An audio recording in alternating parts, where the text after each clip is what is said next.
হ্যাঁ নমস্কার ম্যাডাম, আপনি কোথা থেকে বলছেন? আমি দক্ষিণেশ্বর থেকে বলছি। বাহ, দক্ষিণেশ্বর তো বাড়ির কাছে। আচ্ছা বাহ। আমার মেয়ের ব্যাপারে একটু জানতে চাই। আচ্ছা আচ্ছা আচ্ছা, মেয়ের ব্যাপারে জানতে চান তো মেয়ের ডেট অফ বার্থ বলতে পারবেন? হ্যাঁ হ্যাঁ বলতে পারবো। বলুন।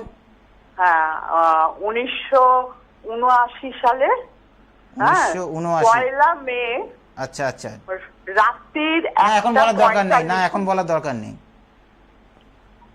এটা হচ্ছে অ্যাস্ট্রোজন। প্রথমে নিউমারোলজিক্যালি, অন্যান্য চ্যানেলও দেখবেন, এখানে কিন্তু প্রথমে নিউমারোলজিক্যালি অর্থাৎ সংখ্যা তত্ত্বের ভিত্তিতে প্রথমে বলা হয়, তারপর চার্টে গিয়ে অ্যানালিসিস করা হয়। তো আপনার ওর কি বিবাহ হয়েছে এখনো? হ্যাঁ হ্যাঁ বিবাহ হয়েছে। এবং দাঁড়ান, ঠিক আছে, আপনি আমি বলছি বলুন না। এক সেকেন্ড। হ্যাঁ হ্যাঁ আমি বলছি এখানে ও, এই ধরনের ডেট অফ বার্থের ক্ষেত্রে আমি অবজার্ভ করে দেখেছি, আমি অ্যানালিসিস করে দেখেছি যে ওর কিন্তু পুত্র সন্তান হওয়ার সম্ভাবনা কিন্তু বেশি। হ্যাঁ হয়েছে। হ্যাঁ ওর ছেলে হয়েছে না মেয়ে হয়েছে? ছেলে ছেলে। তো এটা কিন্তু চ্যালেঞ্জ। অ্যাস্ট্রোজোন কিন্তু চ্যালেঞ্জিং এর সাথে কিন্তু প্রেডিকশন করা হয়ে থাকে।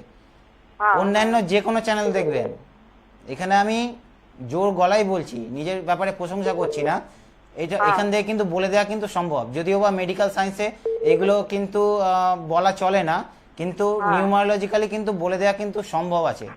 আমি অ্যাস্ট্রো নিউমারোলজিস্ট পলাশ পাল এখানে চ্যালেঞ্জ করে বলছি।